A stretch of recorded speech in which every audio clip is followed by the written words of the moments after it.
Bearing assembly making noise at this part here. Just did an amp draw.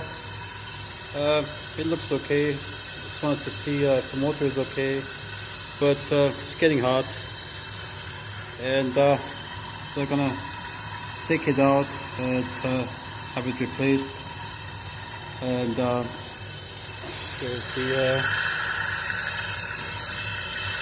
amp draw here is 5. Yeah. So we're at 4.5, so it's okay. But it definitely needs to be replaced.